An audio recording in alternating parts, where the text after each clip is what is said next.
Mummy मैं घूमने जा रही हूँ अपनी फ्रेंड कोयल के साथ। ओके बेटा, जल्दी आ जाना अपने पापा के आने से पहले। ठीक है मम्मी। टुगू, हम कब तक ऐसे ही छुप छुप कर मिलते रहेंगे? तुम परेशान नहीं हो चिक्की, हम बहुत जल्द शादी करके साथ में रहेंगे। अब चलो मुझे पकड़ कर दिखाओ। टुगू, कहाँ हो तुम? डुगू, पकड़ लिया।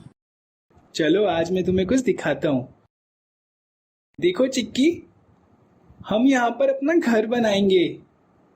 वाओ, कितना सुंदर घर है, कितने सारे पेड़ और पेड़ों पर कितने सारे मीठे फल लगे हैं। देखो यहाँ पर छोटा सा पूल भी है जो हमारे घर की सुंदरता को और बढ़ाएगा। हाँ डुग्गू, अब तुम्हें मेरे पापा से बात कर लेनी चाहिए हमारी शादी के लिए। हाँ चिक्की, मैं तुम्हारे पापा से बात कर लूंगा। मम्मी बचाओ बचाओ बाज।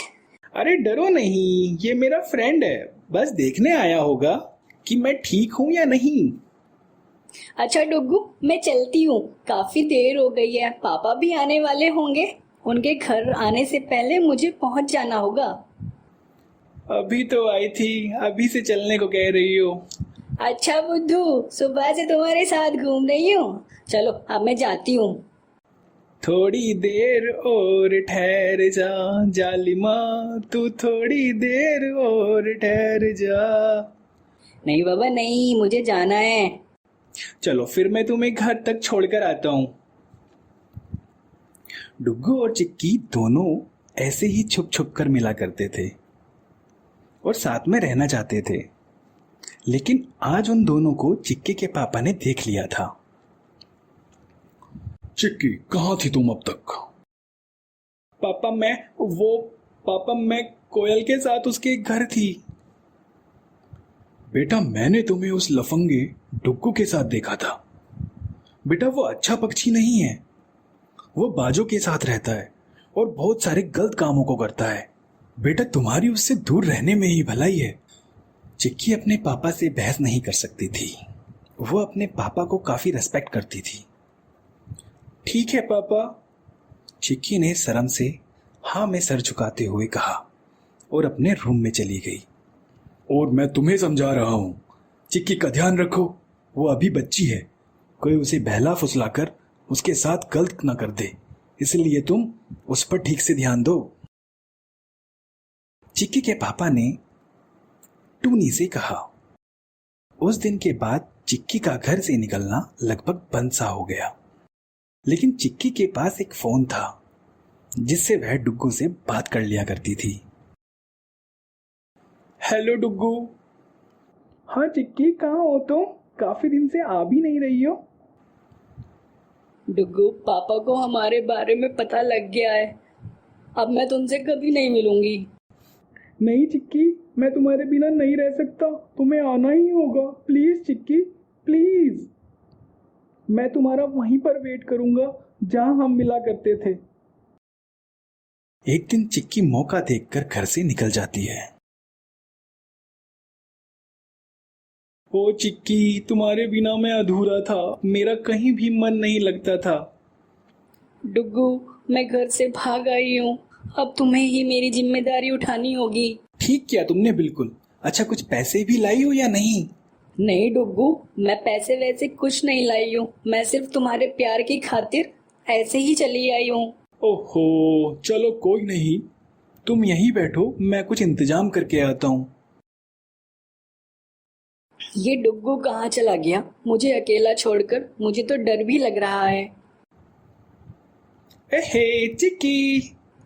ओ, कहाँ चले गए थे तुम? मेरी तो सांस ही अटक गई थी। कहीं नहीं बेबी, वो आप रहने खाने का भी प्रबंध करना है ना, तो मैं अपने दोस्त बाज के पास गया था।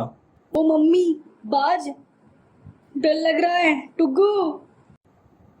अरे डरो नहीं चिक्की, ये मेरा दोस्त है, मैं इसके साथ जरा एक जगह पर जा रहा हूँ, एक डील होनी है जिससे पैसे आ जाएंगे तो थोड़ा इजी हो जाएगा। तुम तो लाई नहीं कुछ अपने घर से। अब ऐसा करो, तब तक तुम इस पिंजरे में बैठ जाओ जिससे तुम्हें डर नहीं लगेगा और कोई बाज भी तुम पर हमला नहीं करेगा। ठीक है डुग्गू। क्या बात है डुग्गू, इसके तो अच्छे पैसे मिल जाएंगे। क्या डुग्गू, ये तुम्हारा फ्रेंड क्या बोल रहा है? इस बार मोटा माल फंसाया है, ध्यान रखना, मुझे मेरा 50% चाहिए। अरे हाँ भाई, तुम परेशान नहीं हो, बस ऐसे ही भोली भाली चिड़ियाओं को फंसाते रहो और पैसे कमाते रहो। यार जल्दी लेकर जाओ इसे यहाँ से, बहुत ही बकबक करती है। लेकर जाओ इसको, बिना वजह इमोशनल कर रही है। बात चिक्की को बर्ड मार्केट में बेचने के लिए ले जाता है।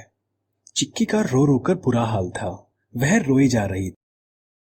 मुझे मेरे मम्मी पापा के पास जाना है, मुझे मेरे मम्मी पापा के पास जाना है, प्लीज मुझे छोड़ दो। तभी वहां पर एक सोशल वर्कर अमित आता है। अमित का काम जानवरों की हेल्प करना था। वह किसी भी पक्षी या जानवर को मुसीबत में देखता तो उसकी देखभाल करता और ठीक होने के बाद उसे जंगल में आजाद कर देता। अमित चिक्की को देखकर समझ जाता है यह चिड़िया परेशानी में है। ये चिड़िया मुझे दो। 1000 रुपए की है साहब। हाँ ये लो। मुझे मेरे मम्मी पापा के पास जाना है। हाँ बेटा, तुम्हें तुम्हारी मम्मी पापा के पास ही लेकर जाऊंगा, पहले चुप हो जाओ और मुझे बताओ कि क्या हुआ है और तुम्हारे मम्मी पापा कहाँ रहते हैं। फिर चिक्की आप बीती अमित को सुना देती है। मेरा घर तालाब के पास वाले पेड़ पर है, आप प्लीज मुझे मेरे मम्मी पापा के पास ले चलो। अमित चिक्की को उसके घर ले जाता है। चिक्की को देखकर चिक्की के मम्मी पापा चिक्की से गले लग जाते हैं। मम्मी, मेरे साथ डुग्गू ने बहुत गलत किया, उसने मुझे बाज को भेज दिया और वो तो भला हो इन अंकल का, इन अंकल ने मुझे बाज से खरीद लिया और यहाँ पर लेकर आ गए। वहीं तो मम्मी मैं आपसे नहीं मिल पाती, मम्मी मुझे माफ कर दो मम्मी। थैंक यू अमित, तुम्हारी वजह से मेरी बेटी आज सही सलामत हमारे पास है। दोस्तों, इस कहानी को सुनाने का मकसद किसी की भावनाओं को ठेस पहुंचाना नहीं है, किसी का दिल दुखाना नहीं है, बल्कि इस कहानी का उद्देश्य आपको जागरूक करना है, आपको सचेत करना है कि जल्दबाजी में कोई फैसला ना लें। पढ़ने लिखने की उम्र में अपने माँ बाप की बात ना मानने का नतीजा क्या हुआ, चिक्की की तरह इस देश में न जाने कितनी लड़कियों को डुग्गू जैसे लड़के बहला फुसला कर ले जाते हैं और उनका जीवन बर्बाद कर देते हैं। हर चिक्की जैसी लड़की के जीवन में अमित जैसा इंसान नहीं होता, इसलिए अपने माँ बाप का कहना माने और पढ़ाई लिखाई पर ध्यान दें। अपने इस तरह के फैसले बहुत सोच समझ कर लें। मिलते हैं आपसे अगली स्टोरी में, तब तक अपना बहुत ख्याल रखें।